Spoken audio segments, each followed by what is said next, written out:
Hello everyone, स्वागत है आप सभी का पीसीएस बाई तरुण चैनल पर। जैसे कि आप सभी को पता ही है कि हम एमपीपीएससी प्रीलिम 2026 को ध्यान में रखते हुए टेस्ट सीरीज को लगा रहे हैं। आज की जो हमारी टेस्ट सीरीज है यहाँ पर महात्मा गांधी इंस्टीट्यूट की होने वाली है MGIS की, और यहाँ पर हम एमपी ज्योग्राफी के जो है टेस्ट सीरीज को आज हम लगाएंगे। तो आज का जो भी क्वेश्चन होंगे वो हमारे मध्य प्रदेश की भूगोल से संबंधित क्वेश्चन यहाँ पर रहने वाले हैं। इसके पहले हम ऑलरेडी आप सभी को पता होगा 2 टेस्ट सीरीज लगा चुके हैं, जिसमें मध्य प्रदेश का इतिहास, मध्य प्रदेश की कला संस्कृति के बारे में हमने क्वेश्चनों पर बात की थी।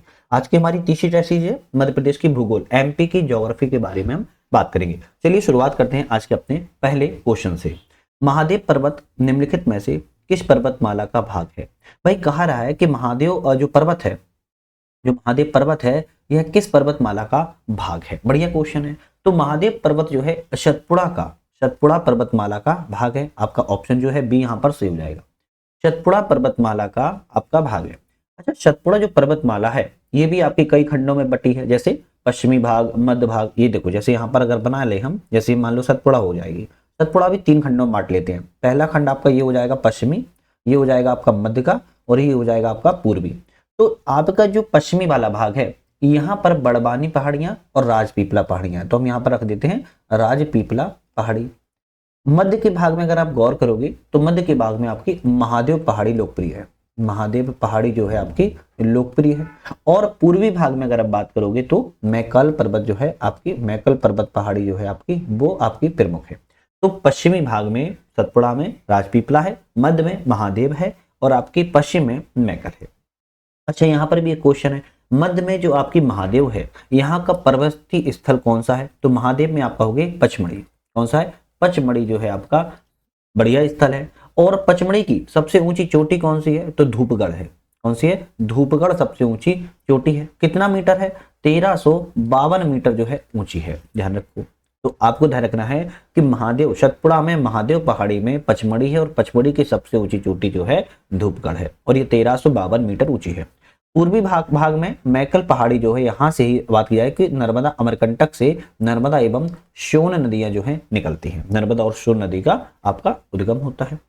और आपका सतपुड़ा की अगर हम बात करें, विंध्याचल भी है मध्य प्रदेश में, है ना। विंध्याचल का अगर बात करें सबसे ऊंची चोटी कौन सी है? तो सद्भावना शिखर, जैसे कलुमर शिखर के नाम से भी जाने जाते हैं, दमोह जिले में। तो विंध्याचल की भी याद रखो। तो आप समझ पाए महादेव कहां पर है? सतपुड़ा पर्वत में है। महादेव सतपुड़ा में है, लेकिन महादेव की सबसे ऊंची चोटी धूपगढ़ है। ध्यान रखिए। सेकंड क्वेश्चन पे इसको हम थोड़ा क्लियर कर देते हैं, जिससे कि दूसरा क्वेश्चन जितने भी इंग्लिश में देख पा रहे होंगे बच्चे, वो आपको समझ पाएंगे। चलिए, अब हम बात करेंगे दूसरे क्वेश्चन की। अगर हम दूसरे क्वेश्चन की बात यहाँ पर करें, मालवा पठार किससे बना है? मालवा पठार किससे बना है? बहुत अच्छा क्वेश्चन है। मालवा पठार दक्कन ट्रैप से बना है। किससे? दक्कन ट्रैप से बना है। दक्कन ट्रैप की जो चट्टानें हैं उससे मालवा पठार का निर्माण हुआ है। मालवा पठार मध्य प्रदेश का सबसे बड़ा पठार है, ये भी याद रखो। और राज्य के कुल भौगोलिक क्षेत्रफल में कितना है? तो आपको याद रखना है 28.6% भौगोलिक क्षेत्र में आपका मालवा पठार आता है। मालवा पठार किस क्षेत्र में है? मान लो ये मध्य प्रदेश है, और मध्य प्रदेश के किस क्षेत्र में मालवा पठार है? आप कहोगे पश्चिमी क्षेत्र में। अब यहाँ पर कौन से जिले प्रमुख तौर पर आएंगे? तो आपका इंदौर प्रमुख तौर पर जिला यहाँ पर आ जाता है। इंदौर के बाद उज्जैन आपका यहाँ पर प्रमुख तौर पर आ जाता है। धार यहाँ का प्रमुख जिला आ जाता है। तो ये पश्चिमी जो जिले हैं आपके, इंदौर, उज्जैन, धार, ये सभी मालवा के पठार से संबंधित है। दक्कन ट्रैप से जो है बना हुआ है। नेक्स्ट क्वेश्चन आता है, भूवैज्ञानिक दृष्टि से मध्य प्रदेश का सबसे प्राचीन भूभाग कौन सा है? भूवैज्ञानिक दृष्टि से मध्य प्रदेश का सबसे प्राचीन भूभाग की बात की जा रही है। आपका ऑप्शन रहेगा गोंडवाना लैंड जो है सबसे प्राचीन भूभाग है। भारत में पाई जाने वाली जो चट्टानें हैं, इनका निर्माण कभी पूछा जाए प्राचीनतम से नवीन तक किस क्रम में हुआ है? तो आर्कियन क्रम में हुआ है। सबसे पहले कौन सा आएगा? भाई आर्कियन। देखो ये क्वेश्चन से थोड़ा इतर है, लेकिन इसको समझ लेते हैं। आर्कियन क्रम में आएगी। आर्कियन के बाद आपका धारवाड़ आता है। धारवाड़ के बाद बात की जाए तो आपका कुटप्पा आता है। कुटप्पा आता है। कुटप्पा के बात करें तो विंध्य आएगा। विंध्य की अगर बात करें तो हमें आपका कौन सा आ जाएगा? गोंडवाना आ जाएगा। विंध्य के बाद गोंडवाना आ जाएगा। गोंडवाना के बाद बात करें तो दक्कन ट्रैप आता है। दक्कन ट्रैप आता है। दक्कन ट्रैप के बाद तृतीयक आता है, और तृतीयक के बाद जो है आपका चतुर्थक आता है। ये आपकी जो है आपकी क्रम चट्टानों का सबसे पहले आर्कियन से शुरू होगा और चतुर्थक तक चलेगा। तो आपका भूवैज्ञानिक दृष्टि से मध्य प्रदेश का सबसे प्राचीनतम कौन सा है? तो गोंडवाना लैंड जो है आपका भाग है। किस काल से संबंधित है? कार्बोनिफेरस युग एवं यूरेसिक काल के जो बीच का निर्माण काल है वो आपका गोंडवाना काल से संबंधित है। नेक्स्ट क्वेश्चन आता है, कर्क रेखा जिन जिलों से नहीं गुजरती वह कौन सी है? तो मध्य प्रदेश में कर्क रेखा गुजरती है, लेकिन यह पूछा है किन जिलों से नहीं गुजरती है। तो सबसे पहले तो ये समझो कर्क रेखा मध्य प्रदेश के कितने जिलों से गुजरती है? 14 जिलों से गुजरती है।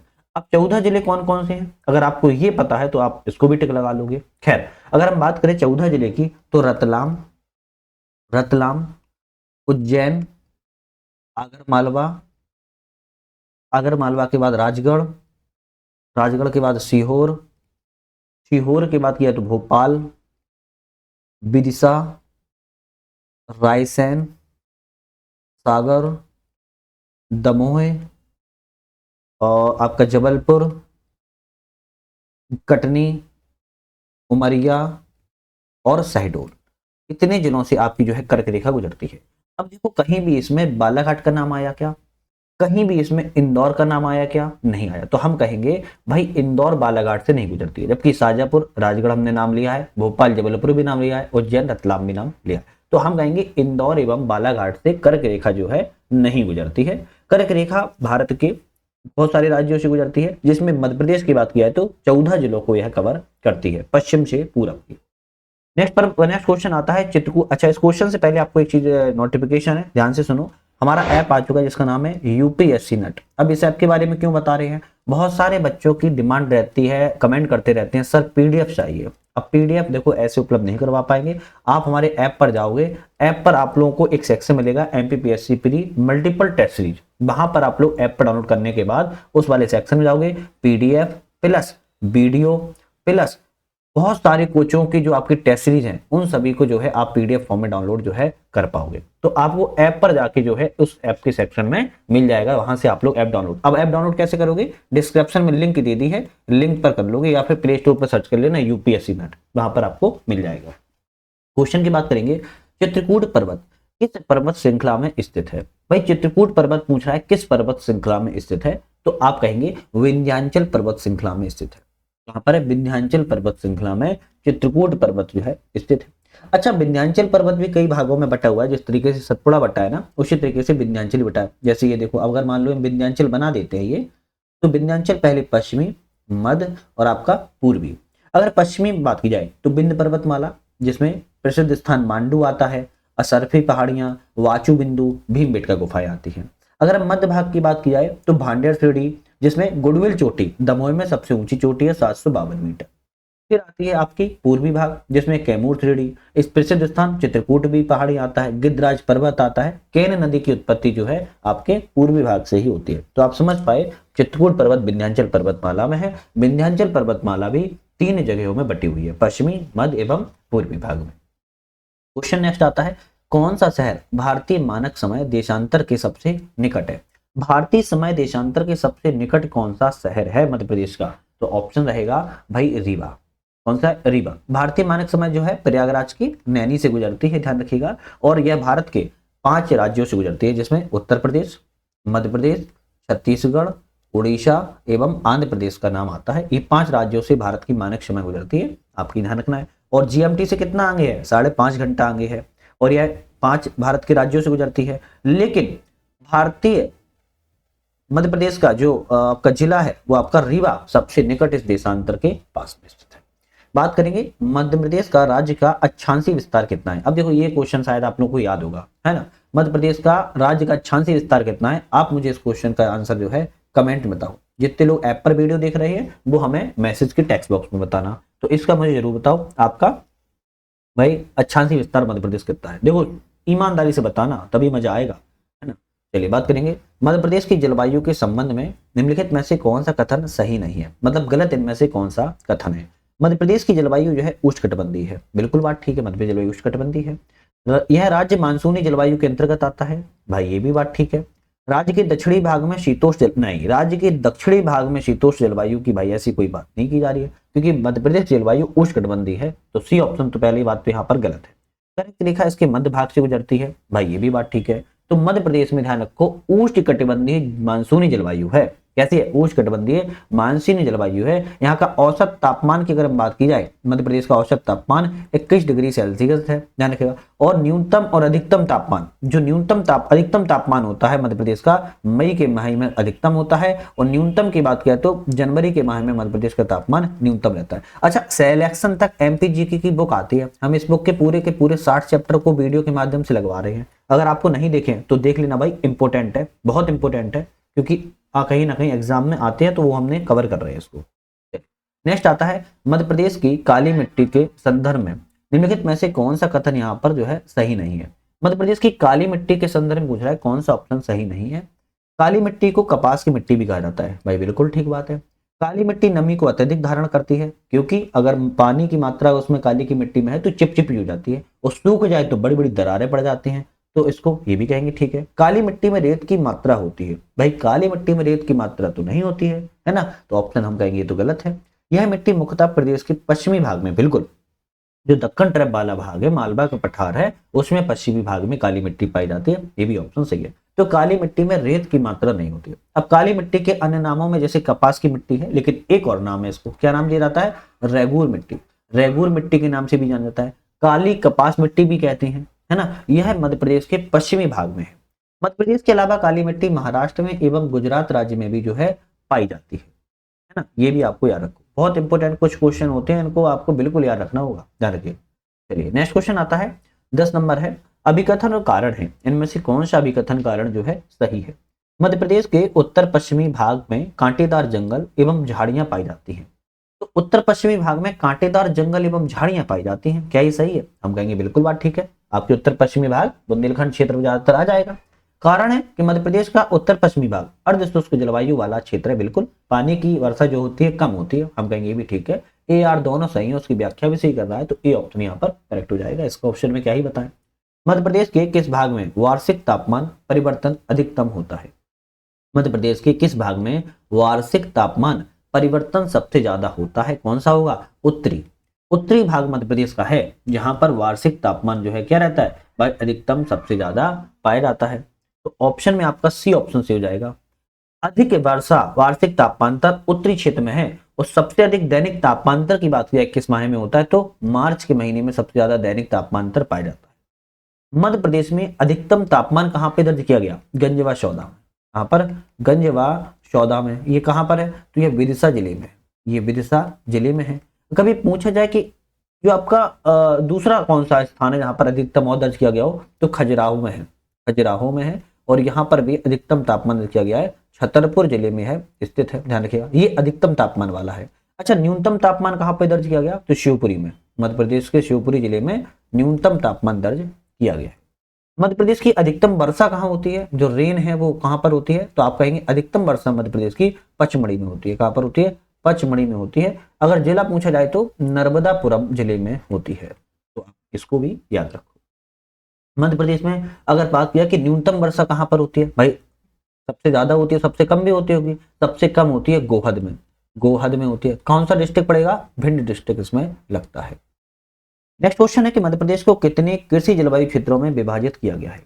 तो मध्य प्रदेश को 11 कृषि जलवायु क्षेत्रों में विभाजित किया गया है। अब देखो नाम लिखेंगे तो बड़े बड़े हैं, सुन लो। जैसे छत्तीसगढ़ का मैदान, छत्तीसगढ़ का उत्तरी पहाड़ी क्षेत्र, कैमूर पठारी सतपुड़ा पहाड़ियां, मध्य नर्मदा घाटी, बिंद पठार, गिरिड क्षेत्र, बुंदेलखंड क्षेत्र, सतपुड़ा पठार, मालवा पठार, नेवाड़ क्षेत्र, झाबुआ पहाड़ी क्षेत्र। ये आपको ध्यान रखना है, 11 कृषि जलवायु क्षेत्रों में मध्य प्रदेश को विभाजित किया गया है। अच्छा, बात यहीं पे की जाती है कि भारत की कुल कृषि जलवायु क्षेत्रों में कितने विभाजित किया है, तो भारत को 15 कृषि जलवायु क्षेत्रों में विभाजित किया गया है। भारत को 15, मध्य प्रदेश को 11, ध्यान रखो। चलिए नेक्स्ट आता है, असम्मिलित विकल्प का चयन कीजिए, मतलब कि गलत विकल्प का यहाँ पर चयन करना है। चलिए बात करें, मध्य प्रदेश का आम अनुसंधान केंद्र कहां पर है। मध्य प्रदेश में आम अनुसंधान केंद्र गोविंदगढ़ रीवा में है, बिल्कुल करेक्ट लिखा है। मध्य प्रदेश का गेहूं अनुसंधान केंद्र कहां पर है, तो आप कहेंगे पवार खेड़ा नर्मदापुरम में, ये भी ठीक है। मध्य प्रदेश में वन अनुसंधान केंद्र कहां पर है, वन अनुसंधान केंद्र की बात करें तो भोपाल में नहीं है, जबलपुर में है। कहां पर है, जबलपुर में स्थित है, तो ऑप्शन सी वाला यहाँ पर जो है गलत था। अंतरराष्ट्रीय मक्का गेहूं अनुसंधान कहां पर है, खमरिया जबलपुर में है, ये भी आपका ऑप्शन सही है। जैसे राष्ट्रीय सोयाबीन पूछे जाए तो इंदौर में है, तो बहुत सारे हैं ऐसे, तो आप थोड़ा ध्यान रखो। कौन सी मिट्टी मध्य प्रदेश में नहीं पाई जाती है, मध्य प्रदेश में कई सारी मिट्टियां पाई जाती हैं, जैसे काली मिट्टी पाई जाती है, लाल पीली मिट्टी पाई जाती है, जलोढ़ मिट्टी पाई जाती है, लेटराइट मिट्टी पाई जाती है, मिश्रित मिट्टी। अब ये सारे ना एमपीजीके की जो बुक है सिलेक्शन तक हमने इसमें प्रॉपर डिटेल से बात किया है, मैपिंग के माध्यम से। पूरी किताब ही की पीडीएफ है तो उसको अच्छे से पढ़ा रहे हैं, आप उसको एक बार देख लेना भाई जाके, बहुत इंपॉर्टेंट है, देख लेना। तो किस प्रकार की मिट्टी नहीं पाई जाती, हम कहेंगे शुष्क मिट्टी मध्य प्रदेश में नहीं मिलती है, लाल पीली मिट्टी है, लेटराइट मिलती है, काली मिट्टी जो है मिलती है, लेकिन शुष्क मिट्टी जो है नहीं मिलती है।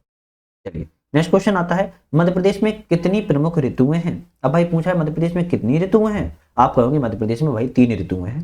3 ऋतु हैं, एक आपकी ग्रीष्म ऋतु है, सभी को पता है, दूसरी आपकी वर्षा ऋतु है, ये भी पता है, और तीसरी आपकी सर्दी ऋतु। अच्छा इनके नाम कुछ अलग अलग हैं, इनको सुनो। जैसे ग्रीष्म ऋतु को ना उनाला कहते हैं, ये एग्जाम में आ चुका क्वेश्चन है, उनाला कहते हैं। वर्षा ऋतु को क्या कहते हैं, चौमासा कहते हैं, चौमासा स्थानीय भाषा के नाम है चौमासा। और सर्दी को क्या कहते हैं, सियाला कहते हैं, सियाला कहते हैं। तो इनको आप याद रखो, ग्रीष्म ऋतु को उनाला, वर्षा को चौमासा, सर्दी को सियाला कहते हैं। 3 ऋतुएं मध्य प्रदेश में पाई जाती हैं। निम्नलिखित में से किस प्रकार सिंचाई परियोजना में 4 राज्यों की भागीदारी है। किस सिंचाई परियोजना में 4 राज्यों की भागीदारी है, तो बाणसागर परियोजना, राजघाट परियोजना, भांडेर परियोजना, सरदार सरोवर परियोजना। तो ऐसी कौन सी परियोजना है, हम कहेंगे सरदार सरोवर परियोजना है, जिसमें 4 राज्यों की भागीदारी है। अच्छा सरदार सरोवर परियोजना किस नदी पर है, सबसे पहले तो ये समझे तो नर्मदा नदी पर है।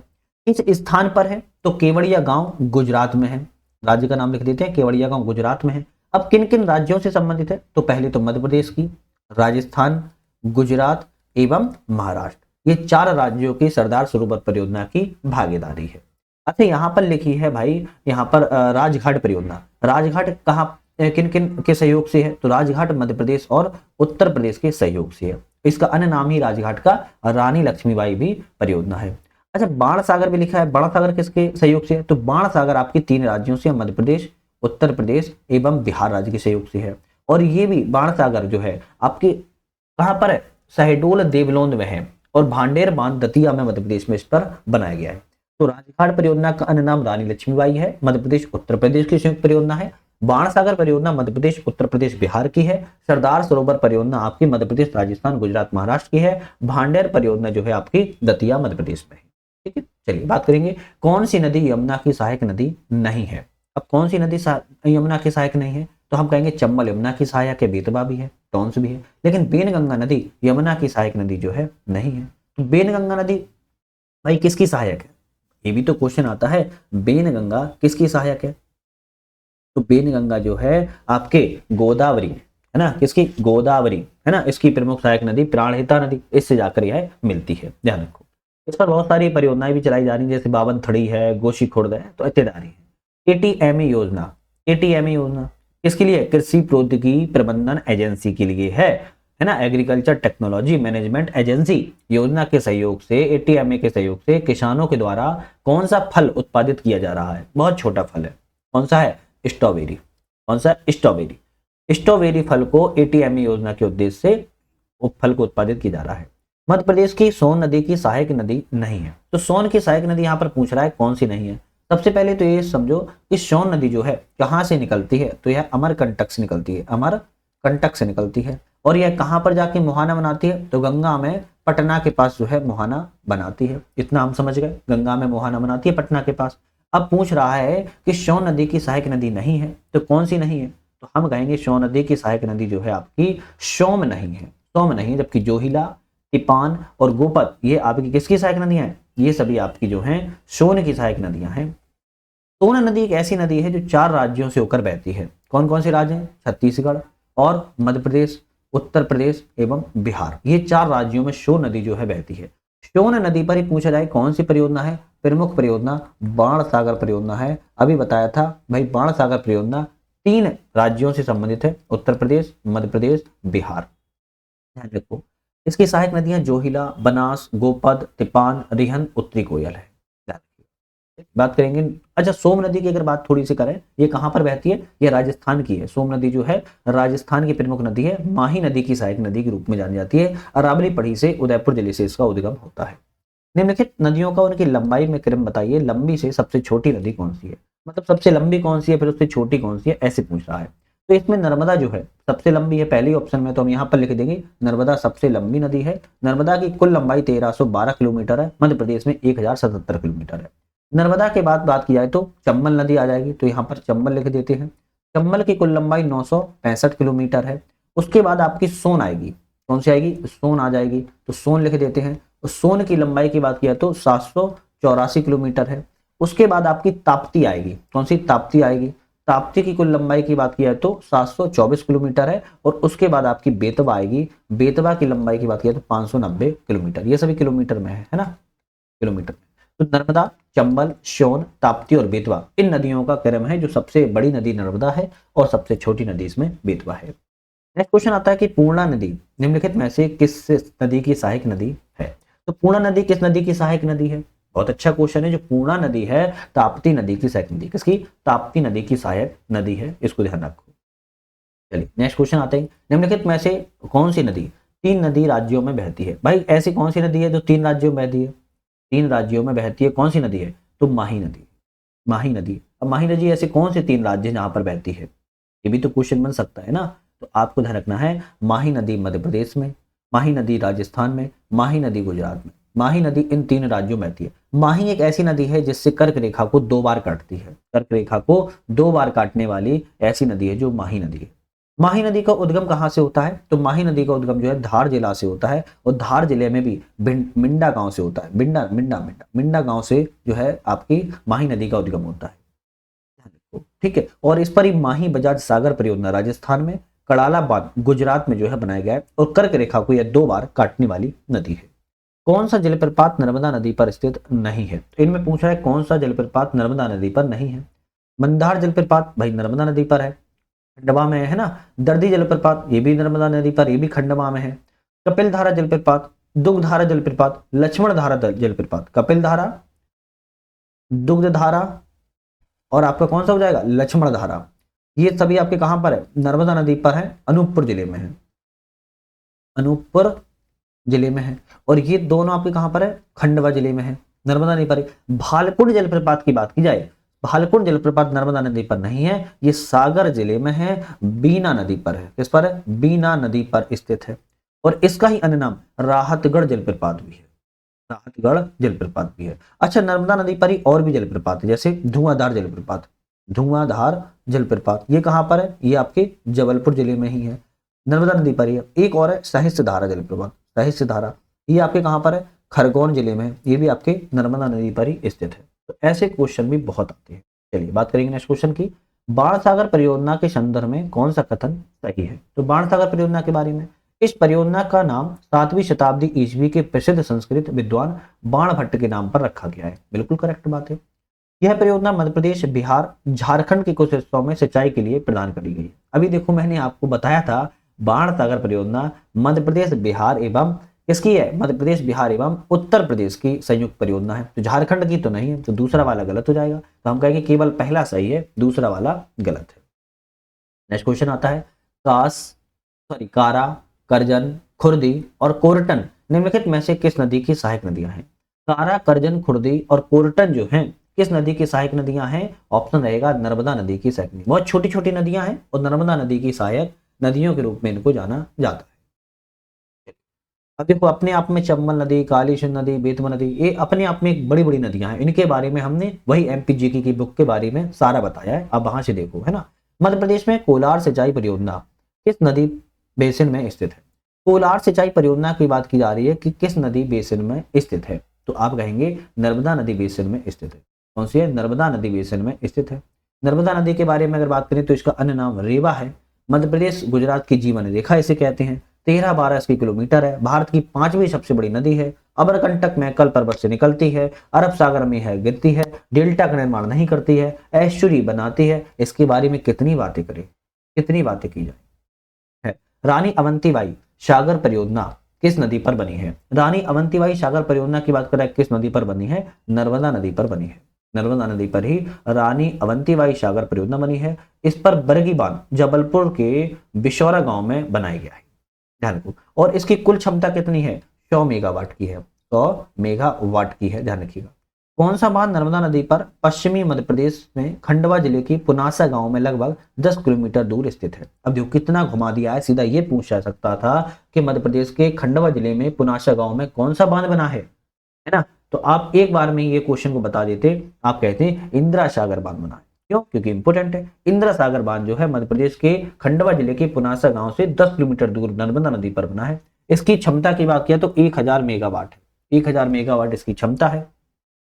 और एक बात रखना है, जोबट बांध भी नर्मदा नदी पर ही बना है और चंद्रशेखर परियोजना के नाम से इसको जाना जाता है। अलीराजपुर में लिख देता हूं जोबट बांध, कभी आ जाए जोबट बांध कहां बना है भाई, कह देना नर्मदा नदी पर ही बना है, अलीराजपुर जिले में है। तबा बांध पूछा जाए किस नदी पर बना है, कौन सा? तबा बांध। तो तबा बांध आप कह देना भाई तबा नदी पर ही बना है, तबा नदी पर ही बना है, नर्मदापुरम जिले में है। हलाली बांध कहां बना है? हलाली नदी पर बना है। हलाली बांध कहां बना है? हलाली नदी पर जो है बना हुआ है। तो तबा बांध तबा नदी पर, जोबट बांध नर्मदा नदी पर, हलाली बांध हलाली नदी पर बना हुआ है। नेक्स्ट क्वेश्चन की बात करेंगे, कोपरा, ब्यामा, बियरना किस नदी की सहायक नदियां हैं? कोपरा, ब्यामा, बियरना नदी की बात कर रहा है, किस नदी की सहायक नदियां हैं? तो आप कहोगे ये सभी नदियां केन नदी की सहायक नदियां हैं। केन नदी की सहायक नदियां हैं, ध्यान रखो। अभी केन नदी प्रसिद्ध है, क्यों? क्योंकि केन बेतवा नदी जोड़ो परियोजना के लिए, केन बेतवा नदी जोड़ो परियोजना के लिए अभी बहुत ज्यादा चर्चा में है। तो इसके बारे में थोड़ा इंपोर्टेंट है, याद रखो कि कौन कौन सी नदियां सहायक है, कौन सी नदियां क्या है और इंपोर्टेंट है। और इस नदी परियोजना की बात किया तो मध्य प्रदेश और उत्तर प्रदेश की संयुक्त परियोजना के रूप में इसको जानी जा रही है ना। चलिए बात किया है पहसारी बांध पर स्थित है। पहसारी बांध कहां पर है? तो पहसारी बांध आपके ग्वालियर में है। कहां पर है? ग्वालियर में पहसारी बांध है। इसके अलावा ग्वालियर में हरसी बांध है, तिगरा बांध है, रमोबा बांध है, टेकनपुर बांध है, सिरसा बांध है, खीरिया बांध है, ये सभी ग्वालियर में है। लेकिन पहसारी बांध और आपका तिगरा बांध ये इंपोर्टेंट है, ये आपके ग्वालियर में है। तवा बांध और मड़ई आरक्षित वन कहाँ है? तवा बांध एवं मड़ई आरक्षित वन की बात की जा रही है, कहां पर है? आप कहेंगे नर्मदापुरम जिले में है। कहां पर है? नर्मदापुरम जिले में है। तवा बांध तवा नदी पर है और मड़ई आरक्षित वन की बात किया तो सतपुड़ा जैव मंडल परियोजना का एक भाग है, वो भी नर्मदापुरम जिले में ही है। दुग्ध धारा और दुर्गा धारा जलप्रपात कहाँ है? देखो सेम नाम है, दुग्ध धारा और दुर्गा धारा। आपके वाटरफॉल्स की बात की जा रही है कि किस लोकेशन पर है? तो आप कहोगे मध्य प्रदेश के अनूपपुर जिले में है। कहां पर है? मध्य प्रदेश के अनूपपुर जिले में है। महर्षि दुर्वासा ने दुग्ध धारा जलप्रपात के पास तपस्या की थी, इसलिए प्रसिद्ध है।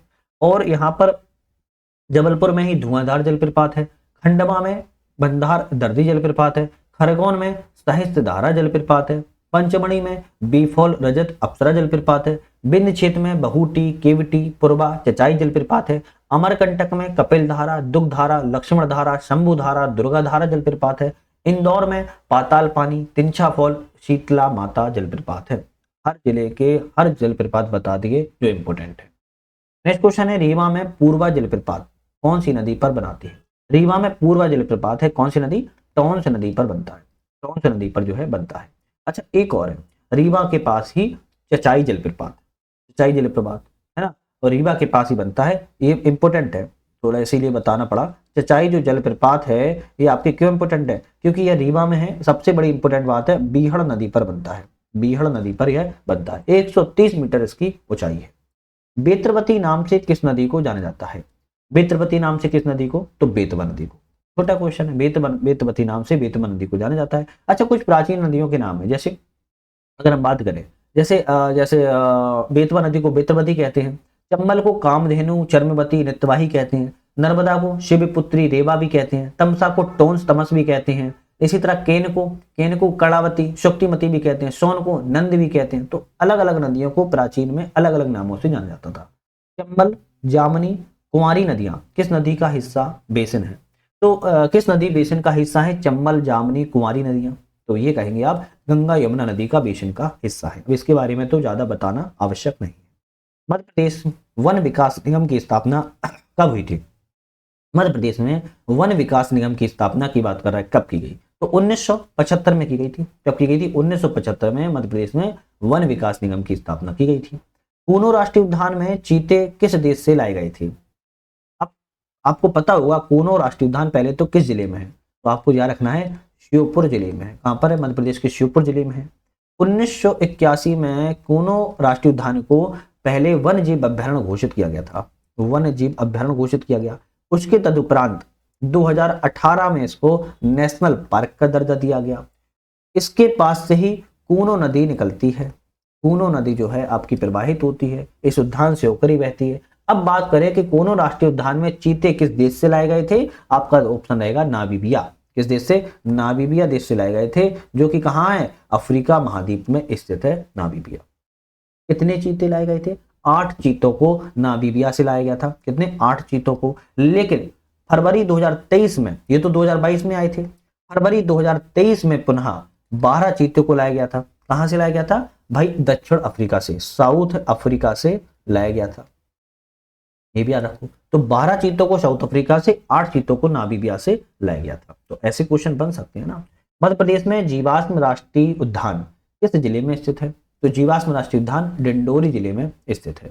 डिंडोरी जिले में स्थित है। मध्य प्रदेश का पहला है, मध्य प्रदेश का पहला यह राष्ट्रीय उद्यान नेशनल पार्क था, और इसे घुघुवा राष्ट्रीय उद्यान के नाम से जाना जाता था उस समय। मध्य प्रदेश के निम्नलिखित में से किस स्थान पर सतपुड़ा राष्ट्रीय उद्यान स्थित है? किस स्थान पर सतपुड़ा राष्ट्रीय उद्यान है? तो आप कहोगे आपके नर्मदापुरम जिले में राष्ट्रीय उद्यान है, और सतपुड़ा राष्ट्रीय उद्यान की स्थापना 1981 में की गई थी। 1981 में की गई थी। नर्मदापुरम जिले में स्थित है। यहाँ पर तेंदुआ, भारतीय बाइसन, मगरमच्छ, काला हिरन, जंगली कुत्ते, मालाबार बिशल गिलहरी के लिए जाना जाता है। अच्छा, नर्मदापुरम में ही 2 जलप्रपात भी आपके जाने जाते हैं, एक हिल स्टेशन के रूप में इसको जाना जाता है। नेक्स्ट क्वेश्चन की बात करेंगे। केन नदी मध्य प्रदेश के निम्नलिखित किस बाघ अभ्यारण्य से होकर गुजरती है? भाई केन नदी किस बाघ अभ्यारण्य से गुजरती है? अभी वैसे तो ऊपर बताया था पन्ना बाघ अभ्यारण्य से। कैसे? पन्ना बाघ अभ्यारण्य जो है आपका, उससे आपकी केन नदी गुजरती है। पन्ना बाघ अभ्यारण्य किस जिले में है? तो पन्ना बाघ अभ्यारण्य जो है छतरपुर जिले में स्थित है। कहां पर? छतरपुर जिले में जो है स्थित है।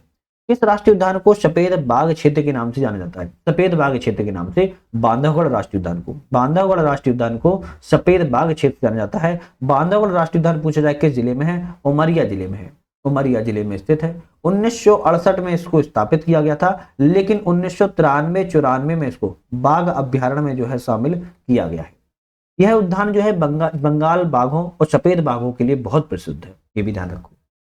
चलिए नेक्स्ट क्वेश्चन आता है। मध्य प्रदेश में कौन सी पहाड़ी सतपुड़ा की रानी का ही नाम से जानी जाती है? मध्य प्रदेश में एक ऐसी पहाड़ी है सतपुड़ा की रानी के नाम से जाना जाता है।